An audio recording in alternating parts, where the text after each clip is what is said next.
22వ సంకీర్తనలో మరి 5వ వచనంలో, వారు నీకు మొర్రపెట్టి విడుదల నొందిరి, నీ యందు నమ్మిక ఉంచి సిగ్గుపడకపోయిరి అని ఈ కీర్తనకారుడు మాట్లాడుతూ ఉన్నాడు. పెట్టారు, ఎవరెవరికి మొరపెట్టారు?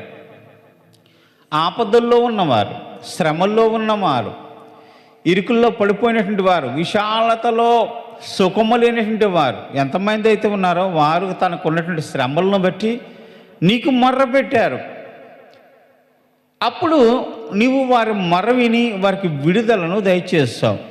నీ యందు విశ్వాసం ఇచ్చిన ప్రతి వారు కూడా సిగ్గుపడకపోయిరి. మనము దేవుని యందు నమ్మిక ఉంచితే దేవుడు మనల్ని సిగ్గుపడనిస్తాడా? మనం ఏది అడిగినా ఇస్తాడు కదా. మన పిల్లలకి ఏం కావాలంటే అది కొనిస్తాం. మన దగ్గర డబ్బున్నా లేకపోయినా ఆఖరికి అప్పో చేసి మనం కొనిస్తాం. కావాలన్న ఆహారాన్ని మనం తింటామని మన కడుపు కట్టుకుని వాళ్ళకి పెడతాం. వారి మీద ఒక రకమైన ప్రేమ చూపిస్తాం. ఎందుకంటే మన పేగు నుంచి వారు పుట్టారు కాబట్టి, మన గర్భవాసాన్ని వారు పుట్టారు కాబట్టి వారి మీద ప్రేమ. మనం ఏమైనా పర్వాలేదు, పిల్లలు బాగుంటే బాగుంటుంది, వారు బాగా బ్రతకాలని కోరుకుంటాం. అలాంటి సమయాల్లో మనమే శరీరాన్ని ధరించుకున్న మనమే, కొన్ని రోజులు పోయిన తర్వాత మాయమైపోయే మనమే ఎంతగా మరి ప్రేమ చూపిస్తుంటే మన పిల్లల పట్ల, అడిగిన దాన్ని మొరపెట్టిన దాన్ని మనం వింటూ ఉంటే, ఎన్నో వేల సంవత్సరాల నుంచి మానవ జాతిని అభివృద్ధి చేసుకుంటూ మానవులందరికీ కూడా ప్రాణం పోసిన దేవుడు, ఎంతో ఇష్టంగా మానవును సృష్టించిన దేవుడు మరి ఆకాశం నుంచి చూస్తున్నప్పుడు తన పిల్లలు ఎవరైతే శ్రమ పడుతూ మొర్ర పెడితే మరి ఆ ప్రార్థన వినకుండా ఉంటాడా? మనము దేవుని యందు విశ్వాసం ఉంచాం, నమ్మిక ఉంచాం, ఎందుకంటే మన నిరీక్షణ కలిగి ఉంటారు. మన మొర ఖచ్చితంగా దేవుడు వింటాడు. ఈ ప్రపంచంలో మనం ఏ విషయాల్లో ఏ శ్రమల్లో పడి ఎవరి దగ్గరికి పోయి ఎన్నిసార్లు మొరపెట్టినా మన మొర వినకపోవచ్చు. హాస్పిటల్లో పడి డాక్టర్కి మొర పెడితే డాక్టర్లు వినకపోవచ్చు. ఆర్థిక ఇబ్బందుల్లో పడి ధనవంతుడి దగ్గరికి పోయి నాకు సహాయం చేయమంటే వారు సహాయం చేయకపోవచ్చు, మన మొర వినకపోవచ్చు.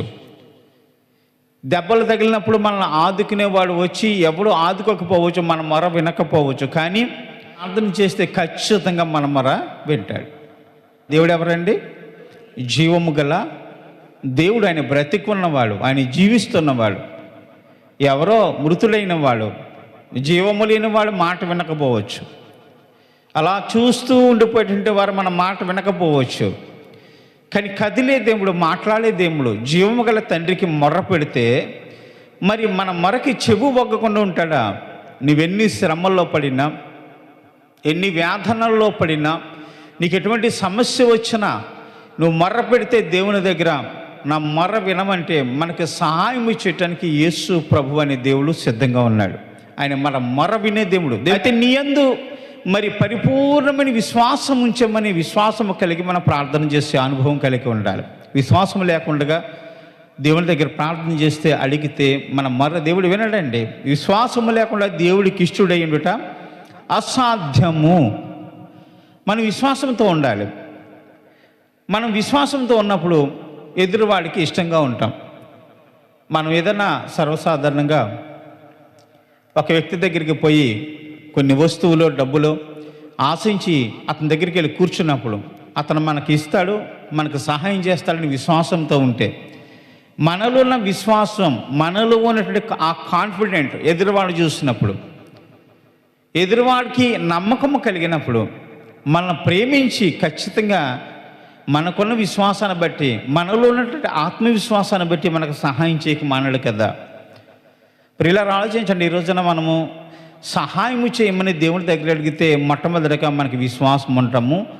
చాలా మేలు. విశ్వాసం ఖచ్చితంగా ఉండాలి. విశ్వాసం లేకుండా ఏ ఒక్కరు కూడా దేవుని దగ్గర నుంచి ఎటువంటి సహాయము లేకపోతే ఎటువంటి ఈవులు పొందలేడు. విశ్వాసంతో కూడిన ప్రార్థన దేవుడు అంగీకరిస్తాడు. వారు నీకు మొర్ర పెట్టి విడుదల నొందిరి.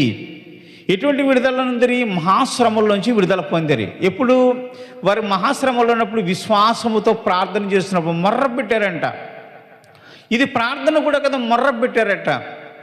మొర్రపెట్టారట. మొర్రపెట్టిన ఆ మొర్ర విన్నారట. మొర్ర అంటే ఎలాగా? ఆర్తనాదము చేయటం. ఆర్తనాదం చేసి దేవుని సన్నిధానంలో గోచాటం, మనసుతో వేదన కలిగి దేవునిని మన హృదయమునందు ఉంచుకుని మన కళ్ళతో మన ఆత్మతో దేవుని చూస్తూ ఆత్మతో సత్యముతో దేవునికి మొర్ర పెడితే దేవుడు ఖచ్చితంగా ఎటువంటి శ్రమ నుంచి అయినా సరే మనం విడుదల చేయగల సమర్థుడు మన దేవుడు.